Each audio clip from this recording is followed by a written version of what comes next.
আসসালামু আলাইকুম সুপ্রিয় ভিউয়ার্স, আশা করছি আপনারা সবাই ভালো আছেন। রিসেন্টলি নগদে প্রাইমারি স্কুলের উপবৃত্তির টাকা সারা বাংলাদেশেই বিভিন্ন উপজেলাতে দেওয়া শুরু হয়েছে। পর্যায়ক্রমে প্রত্যেকটা উপজেলাতেই উপবৃত্তির টাকা কিন্তু সেন্ড করা হবে।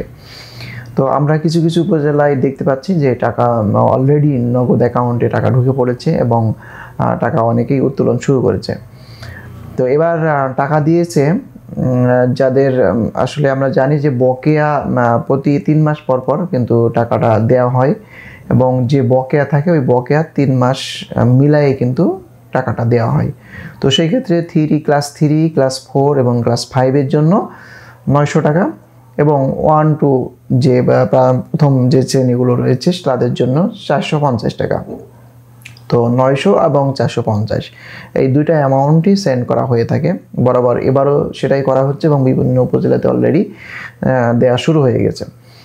তো এখানে আমাদের টাকা তুলতে গিয়ে যে সমস্যাটা আমরা দেখতে পাই সেটা হলো যে পিন নাম্বারটা অনেকেরই মনে থাকে না, অথবা যেহেতু দীর্ঘ সময় লেনদেন হয় না অনেকেই, কারণ এই বাচ্চাদের টাকা দেওয়ার জন্য যে অ্যাকাউন্টগুলো, এই অ্যাকাউন্টগুলোতে লেনদেন কিন্তু সব ধরনের লেনদেন করা যায় নগদে। আপনি দেশের বাইরে থেকে বা দেশের ভিতরে বিভিন্ন ধরনের লেনদেন করতে পারেন, কিন্তু অনেকেই সেটা করে না বা প্রয়োজন মনে করে না।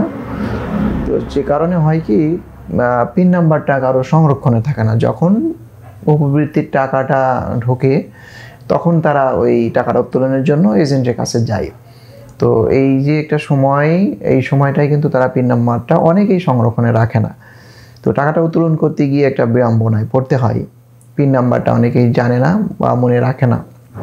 আবার অনেক এজেন্ট যে অ্যাকাউন্টগুলো খুলে দিয়েছিল বা টাকা তোলার সময়তে যে অ্যাকাউন্টের যে পিন রিসেট করতে হয় সেটা করেছে, অনেক এজেন্ট পরিচিত থাকে, তাদের মাধ্যমে কিন্তু তাদের কাছে গেলেও টাকাটা উত্তোলন করে দেয়। কারণ তারা পূর্বে থেকেই যে পিন নাম্বারটা দিয়ে রেখেছিল তার হয়তো সেটা মনে আছে, এমনটা আমরা দেখেছি।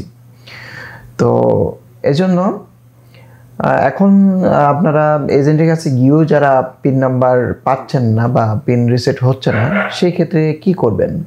তো তার জন্য আমরা পূর্বে আমরা দেখেছি যে নগদের যে কাস্টমার কেয়ার অ্যাভেলেবল ছিল না, এখন কিন্তু প্রতিটা জেলাতেই কাস্টমার কেয়ারগুলো অ্যাভেলেবল হয়েছে। সেক্ষেত্রে পিন রিসেট করার জন্য বা আপনার এই পিন ভুলে গেছেন এটা ঠিক করার জন্য আপনার সরাসরি কাস্টমার কেয়ারে যেতে পারেন, গিয়ে এনআইডি কার্ড সাথে নিয়ে পিন নাম্বারটি রিসেট করে নিতে পারেন। অথবা এখন 16 to 16 যেটা হলো বিকাশ কাস্টমার কেয়ার, আর 16-167 এটা হচ্ছে আপনার নগদের কাস্টমার কেয়ার নাম্বার। তো 16-167-তে কল দিয়েও আপনারা পিনগুলো রিসেট করে নিতে পারেন। আগে এই নাম্বারগুলোর কল অ্যাভেলেবল, মানে অনেক ট্রাই করার পরে কলটি রিসিভ হতো। এখন খুব সহজেই আপনি কল দিয়ে এটা পিন নাম্বারটা রিসিভ করে নিতে পারবেন। তেমন বেশি ইনফরমেশন লাগে না, হয়তো স্টুডেন্টের নাম জিজ্ঞেস করতে পারেন এবং মায়ের নাম, তো পিন নাম্বারটি রিসেট করে দিবে। আগের মতো জটিল নেই, আপনারা কল করে পিনটা রিসেট করে নিতে পারেন। আর এ নিয়ে আমার কয়েকটি ভিডিও অবশ্যই রয়েছে পিন রিসেট করার জন্য নগদের। আমি লিঙ্ক আমার ডেসক্রিপশন বক্সে দিয়ে দেবো। আমার পূর্বের অনেকগুলো ভিডিও আছে। নগদের পিন ম্যানুয়ালি কিছু সিস্টেম রয়েছে যেগুলো দিয়ে পিন রিসেট করা যায়, আপনি নিজে নিজেও করতে পারেন। তো কয়েকটি অপশন আপনাদের বলে দিলাম, তো আপনারা চাইলে এভাবে পিন রিসেট করে নেবেন। আমি লিঙ্ক ভিডিও আমি ডেসক্রিপশন বক্সে দিয়ে দিব।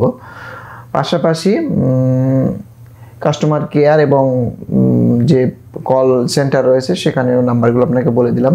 এভাবে আপনারা পিনটা রিসেট করে নিয়ে টাকাটা উত্তোলন করতে পারেন। তো নগদের জন্য আজকে ছিল এই পর্যন্ত বন্ধুরা।